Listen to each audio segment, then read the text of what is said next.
Corría el año 543 de la era presente y el emperador Justiniano, considerado por los historiadores como el último verdadero emperador romano, estaba a punto de tomar una decisión que afectaría severamente al cristianismo, poniendo a los verdaderos cristianos del futuro en un gravísimo problema. Justiniano, ávido del poder absoluto, desde tiempo atrás había decidido acabar con la independencia de las iglesias cristianas del mundo antiguo que no se encontraban bajo el poder directo de Roma, dentro de ellas varias de las iglesias que Pablo evangelizara. Y para lograr sus fines políticos, Justiniano tenía que concluir la tarea que Constantino se propuso años antes: deshacer el prestigio y la autoridad del más sabio de los teólogos cristianos del siglo III, Orígenes de Alejandría.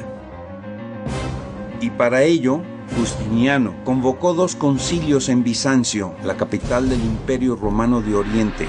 El primero de ellos en el año 543 y el segundo una década después. El propósito secreto de tales concilios era terminar de una vez por todas con la rebeldía de las iglesias cristianas no romanas, que se rehusaban a aceptar como máxima autoridad al despótico emperador de Roma. Aunque el pretexto oficial fue otro: deliberar sobre los llamados 3 capítulos de las iglesias disidentes, consideradas por Justiniano como rebeldes y heréticas, y que tenían como su máxima autoridad moral al amado y respetado padre de la iglesia original, Orígenes. Orígenes era en ese entonces el más respetado y amado padre de la iglesia cristiana original. Orígenes de Alejandría, la mente más preclara y brillante del cristianismo original, es considerado por los grandes estudiosos de los textos bíblicos como el padre de la ciencia de la Iglesia.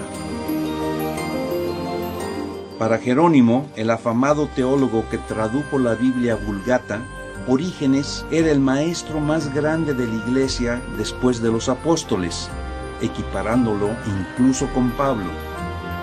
San Gregorio de Niza lo calificó como el príncipe de la erudición cristiana del siglo III. Erasmo de Rotterdam, quien sentó las bases doctrinales para las Biblias protestantes, declaraba abiertamente que Orígenes fue quien abrió las fuentes inspiradas de la teología. Mas Justiniano no fue el primer emperador romano en intentar el control total del cristianismo. Antes que él, en el año 325 después de Cristo, Flavio Valerio Constantino, dictador absoluto del Imperio Romano Oriental, ordenó reunirse a los líderes de las diversas facciones cristianas de entonces, en el llamado Concilio de Nicea, buscando con ello concentrar en Roma el control del cristianismo.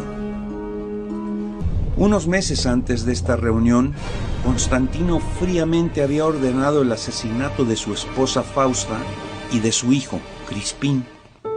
Constantino, astutamente, ante el avasallador avance del cristianismo, potenciado por sus numerosos mártires y fieles creyentes, había simulado convertirse a la nueva religión, valiéndose de un fenómeno meteorológico al que hizo pasar como milagro ante las masas ignorantes, para poder derrotar así a su oponente, Maximitios, aunque continuó siendo un pagano de corazón hasta su muerte, como han comprobado historiadores y serios investigadores bíblicos. Constantino ofreció a los líderes religiosos que se aliaran con él lanzar todo su poder imperial a favor de ellos si lograban acordar un credo único que a su vez apoyara de manera incondicional al emperador romano.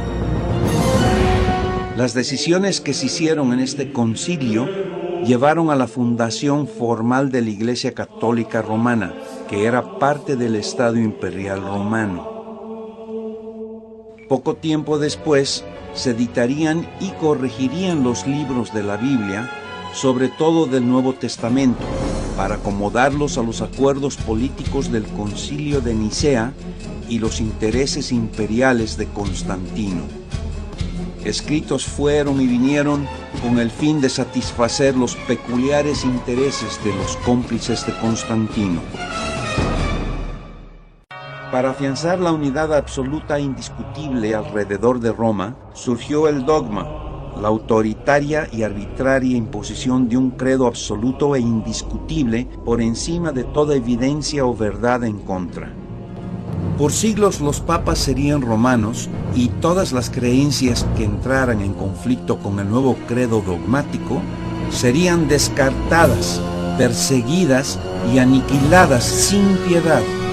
El papel de Justiniano y de su esposa Teodora serían definitivos para conseguir este fin tan terrenal: el poder absoluto.